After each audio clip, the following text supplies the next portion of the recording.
Magandang gabi, Oriental Mindoro, mula sa Bulwagang Pambalitaan ng Tamaraw Vision Network. Ako po si Jake Viray at ito po ang TVNet Newsline. Ikatatlo sa buwan ng Abril taong 2025 at sa ulo ng ating mga balita. Voters Education Campaign ng COMELEC tuloy-tuloy pa rin. Dredging ng Kailugan sa bayan ng Baco, posibleng simula na ngayong Abril. At TVNet, RCBC at Guhit Arts nagsama-sama para sa pagbabahagi at pasasalamat outreach program. Ibigay ang maximum satisfaction ng pamilya at sa negosyo dahil tuloy-tuloy pa rin ang high-quality service mula sa una at pinagkakatiwalaan sa fast internet connection plus cable TV sa buong Mindoro, ang Tamaraw Vision Network. Serving to the max, sa TVNet kami. Una sa Mindoro, TVNet pa rin. For inquiries, magpunta na sa pinakamalapit na TVNet office sa inyong lugar.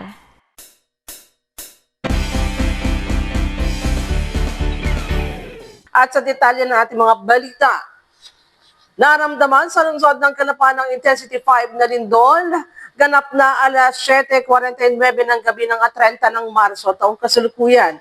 Ayon sa Earthquake Bulletin No. 1 ng PHIVOLCS, naitala ang 4.6 magnitude na pagyanig sa may bahagi ng Verde Island. Samantala sa lungsod ng Calapan, Intensity 5 ang naramdaman sa paggalaw nito. Naramdaman sa lungsod ng Calapan ang Intensity 5 na lindol. Ganap na alas 7:49 ng gabi at 30 ng Marso taong kasalukuyan. Ayon sa Earthquake Bulletin No. 1 ng PHIVOLCS, naitala ang 4.6 magnitude na pagyanig na may depth record na 009 km sa may bahagi ng Verde Island. Batay pa rin sa report ng PHIVOLCS, naitala ang Intensity 4 sa Puerto Galera, Baco, Nauhan at San Teodoro. Intensity 3 sa Lubo, Taysan at sa City of Batangas at sa mga bayan rin ng Victoria at Socorro sa lalawigan. Wala namang naiulat na malaking pinsala o malubhang nasugatan.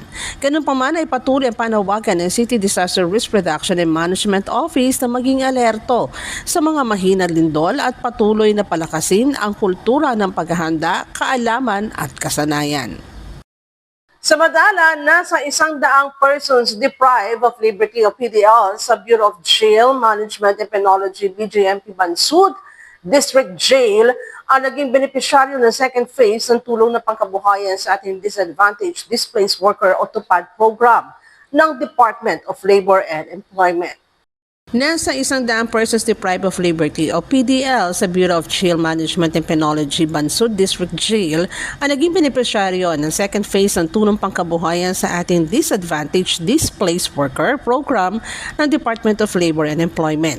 Sa ulat ni BJMP Mimarapa Information Officer Jail Officer 3 Geoffrey Anglo, ang mga PDLs ay kinontrata ng gobyerno sa loob ng 15 araw ng trabaho upang matuto ng mga kinakailangang kasanayan sa table skirting at napkin folding NC2. Ang bawat benepisyaryo ay makatatanggap ng minimum wage na 430 pesos kada araw batay sa karaniwang 8 oras sa sahod sa araw ng trabaho sa rehiyon ng Mimaropa. Ang lahat ng mga benepisyaryo ng TUPAD program ay dumalo rin sa isang orientasyong pinangasiwaan ng Dole Calapan at Peso Bansud upang higit na maipaliwanag at maunawaan ang mga nakatalagang tungkulin at obligasyon ayon sa kontrata. Isa sa mga recipients ng programa ay si Rolando, hindi niya tunay na pangalan. 45 taong gulang na lubos ang naging pasasalamat at aniyang malaking tulong ito sa kanila dahil bukod sa bagong kasanayan ay may maipadadala silang konting halaga sa kanilang pamilya. Binigyan din naman ni Acting District Warden Jail Senior Inspector Nelmar Malimata sa mga benepisyaryo na nagbibigay ang pamahalaan ng tulong anuman ang katayuan nila sa buhay at ang bawat individual ay patuloy na binibigyan ng pangalawang pagkakataon. Antabayanan ng iba pang mga balita sa aming pong pagbabalik. Bakit ka kasi kumabit? Alam mong di tama yan, di ba? Huwag ka nang gumamit ng pag-aari ng iba. Nakakaperwisyo ka sa mga legal na cable. Lumalabo ang signal nila. Mahiya ka naman, hoy. Illegal na cable mo, putulin na. Ano, gusto mo bang umabot pa sa kulungan? Umiwas ka na sa gulo at skandalo. Huwag maging kabit. Magpakabit ng tama ngayon. Supported by PCT. Good news po para sa lahat ng subscribers ng cable TV at cable internet. Naisabatas na po ang Anti-Cable Television and Cable Internet Tapping Act of 2013. At ayon dito, bawal makitabit ng cable TV at cable internet. Ang parusa sa sino mang lumabag sa batas na ito ay pagkakakulong at pagbabayad ng malaking multa. Bayad ka na nga, kulong ka pa. Kim Atienza po, nagsasabing pagdating sa batas, hindi weather-weather lang. Huwag maging supported by the PCTA.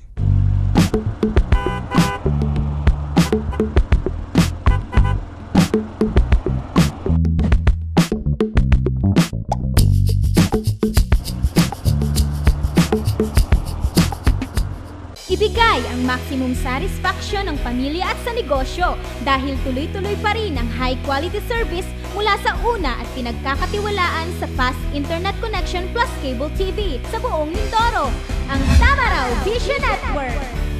Serving to the max, sa TVNet kami. Una sa Mindoro, TVNet pa rin. For inquiries, magpunta na sa pinakamalapit na TVNet office sa inyong lugar.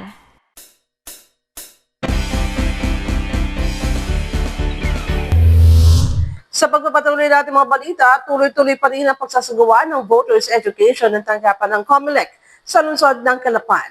Mga estudyante ng City College of Calapan naman ang nabahagi na ng mga mahalagang impormasyon kaugnay sa mga nangyayari at mangyayari sa araw ng halalan sa Mayo 12.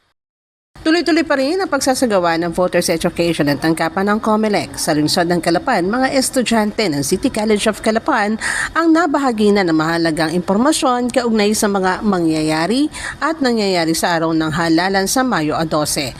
Ayon kay Calapan City COMELEC Officer Attorney Suminigay Merindatu, mahalaga ang ganitong gawain para sa mga estudyante na kalimitan ay halos wala ng oras para alamin pa mahalagang impormasyon kaugnay sa halalan.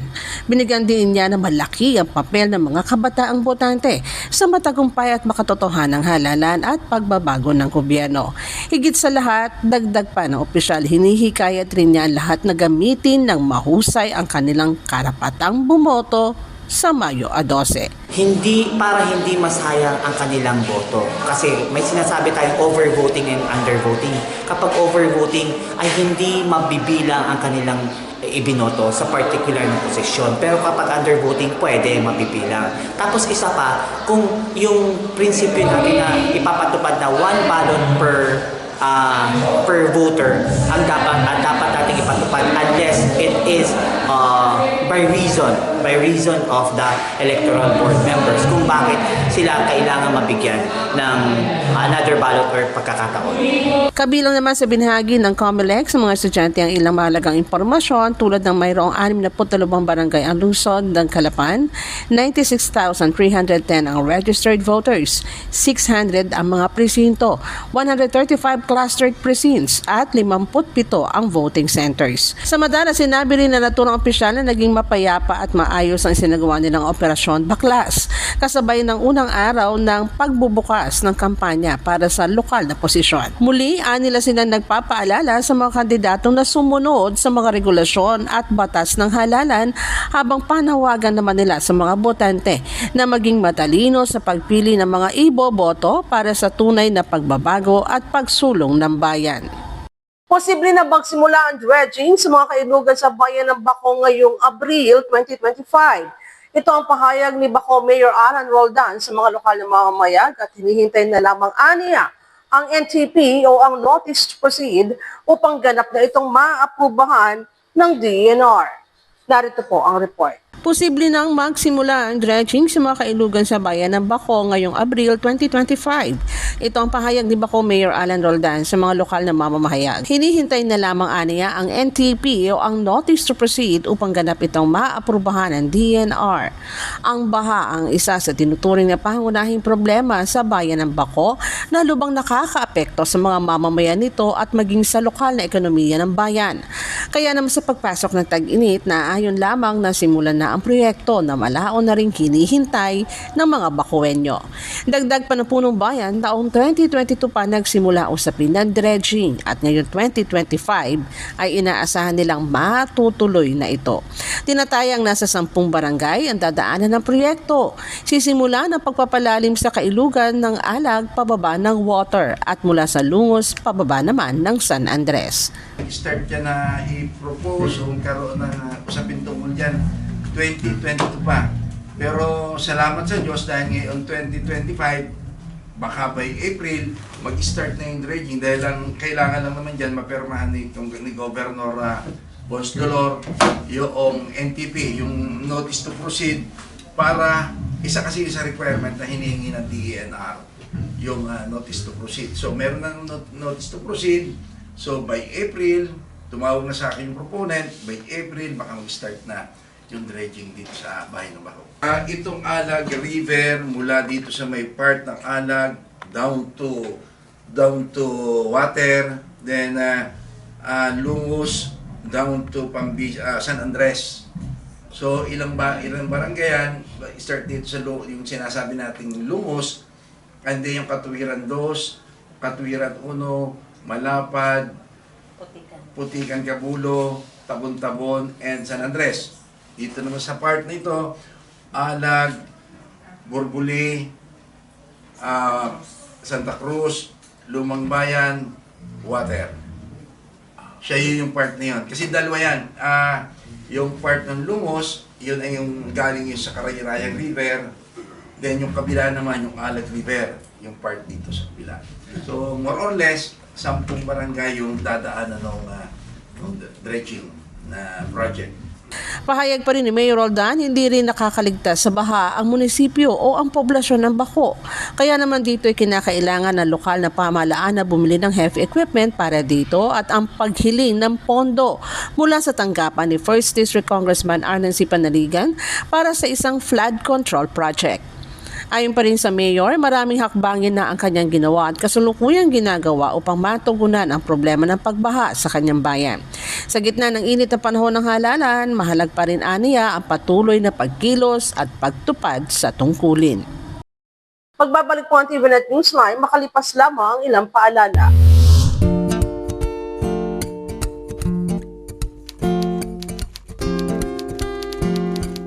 Inday, pakiligpit nga itong mga kinalat ng mga bata.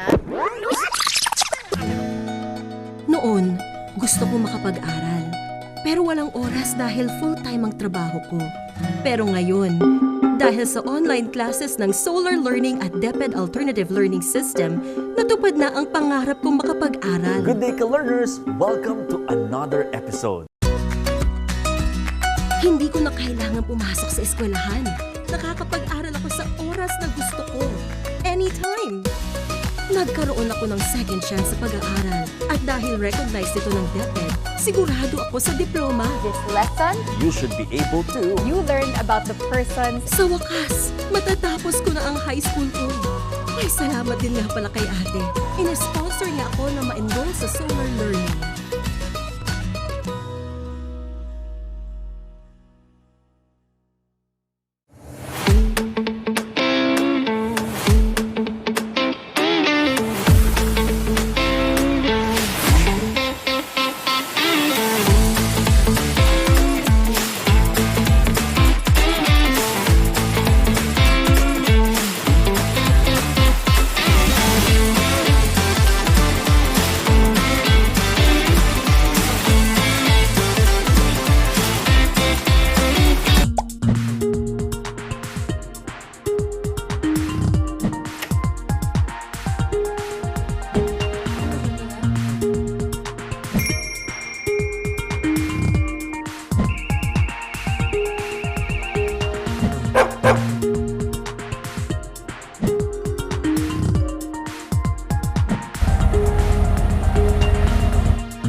In chasing my dreams, every day is a race.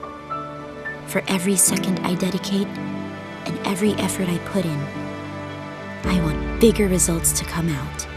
To turn every small step into the biggest achievement. For every little triumph leads me to a brighter future. Whatever your journey, go with our new fuels designed for efficiency. Choose Shell Fuels. Bilang bahagi ng Corporate Social Responsibility o CSR ng Tamaraw Vision Network, nagsagawa ang TVNet ng outreach program sa pamayanan ng mga katutubong mangyan sa Barangay San Ignacio, Bayan ng Baco. Binigyan tema ito ng nasabing gawain na pagbabahagi at pasasalamat. Bilang bahagi ng Corporate Social Responsibility o CSR, nagsagawa ang Tamaraw Vision Network Incorporated ng outreach program sa pamayanan ng mga katutubong mangyan sa Barangay San Ignacio, Bayan ng Baco.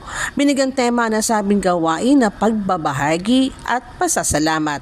Katuwang ang Guhit Arts sa pamumuno ng Ginoong Osias Navarro at ng Rotary Club of Downtown Calapan sa pangunguna ni RCDC President Ronald Panaligan. Mainit na tinanggap ang naturang grupo sa pamayanan sa pamamagitan ni Father Chris Raimundo, Parochial Vicar ng Rise and Christ Personal Parish. Bitbit ng grupo ang mga sako ng bigas, groceries at marami pang iba na magagamit ng pamayanan para sa araw-araw na pagkain at pangangailangan ng mga voluntaryong katutubong manggagawa sa ipinapatayong istruktura dito. Bukod dito, dala rin ng grupo ang mga laruan para sa mga bata at ilang kagamitan para sa mga katutubo. Matapos ang misa ay napuno ng kasiyahan ang nasabing pagbisita sa mga palaro at pakikisalamuha sa mga katutubo. So, sabi ko ay sana maparami pa natin ang apihan ng mga mangyan. Dahil wala pagka Jimelina at saka Nara, puputulin nila yan. Uulingin nila yan. Pero pag tinanong natin na yung kanilang makain, ipagkakamit pa nila yan. Saka baka pamahalin pa nila ang ay dito na magkano ang yung 2 piso. So, nagagalang ako sapagkat hindi ko talaga akalain na may pagkakalubo sa akin itong ganitong pagkakataon. Yung bang tinanong ko si Jake, sabi niya, ako Jake, bahala ka na. Tatay, magkakaroon tayo ng team. Sabi ko, ano yun? Nung makita ko yung kanya, sabi ko, pagbabahagi at pasasalamat. Isip ko, magbabahagi ka na, magpapasalamat ka pa. Para ka kung paano. Pero ang katotohanan noon, kung ikaw ay meron, talagang dapat magbahagi ka. Pasasalamat naman ang ipinabot ni Father Cruz Raimundo sa TVNet, RCDC at higit sa lahat ay sa Guhit Arts, kung saan ay kasabay rin na naturang gawain na pagdiriwang ng kaarawan ni Ginoong Osias Navarro na TVNet Board of Director. Ganun rin, nagbigay pasasalamat rin ang grupo sa pamayanan sa mainit na pagtanggap ng mga ito at nagpahayag ng kanilang suporta sa anumang gawain at pangangailangan pa ng naturang pamayanan.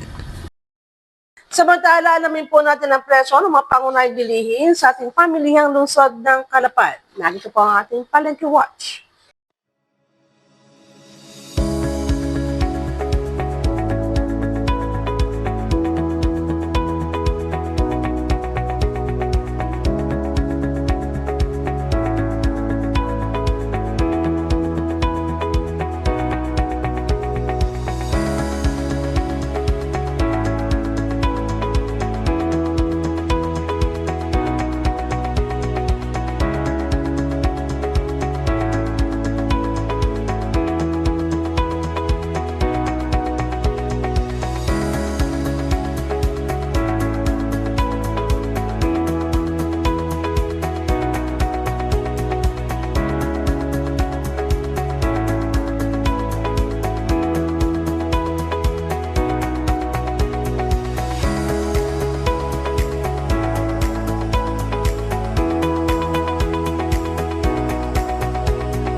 Maaari niyo rin kaming mapanood sa YouTube, i-type lang po ang TVNet Newsline. Bisitahin at i-like rin namin Facebook page, Newsline Channel 10.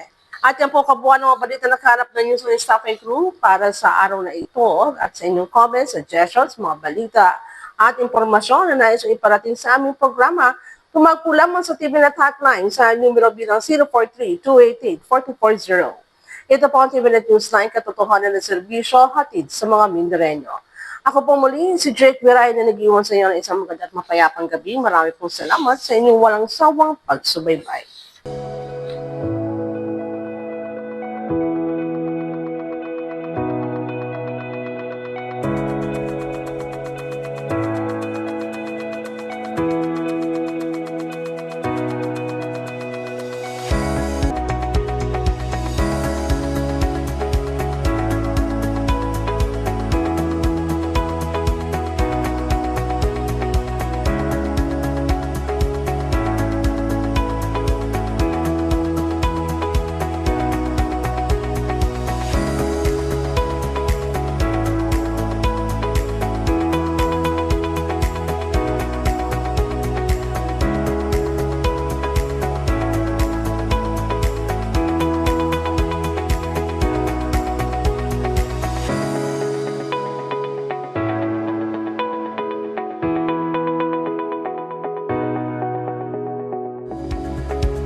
Ipinakikilala ang isang tunay na lingkod bayan na may puso para sa serbisyo publiko, Dr. Hubert Dolor. Si Dr. Hubert Dolor, panganay sa 4 na magkakapatid, ay isinilang noong November 3, 1971 sa bayang Malaparaiso ng Puerto Galera, Oriental Mindoro. Lumaki siya sa pamilya ng mga profesional at lingkod bayan. Alam mo ba na si Dr. Hubert Dolor ay isang lisensyadong manggagamot? Bukod pa ron ay nagtaglay ng mataas na karangalan.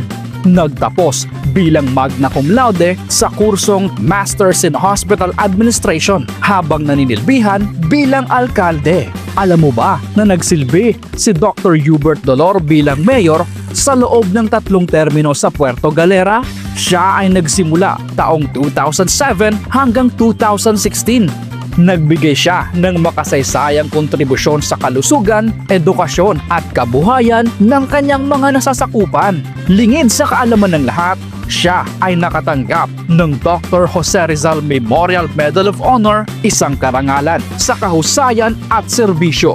At hindi lang yan, ilan pa sa kanyang mga natanggap na pagkilala ay ang Outstanding Municipal Mayor of the Philippines, Presidential Lingkod Bayan Awardee, Pusong Makakalikasan Award, Excellence Achievement Award at marami pang iba. Sa pamumuno ni Dr. Hubert Dolor, hindi lamang umunlad ang bayan ng Puerto Galera, naging inspirasyon din siya sa bawat Pilipino sa pagiging modelo ng makabayan, makatao at maka-Diyos na pamamahala.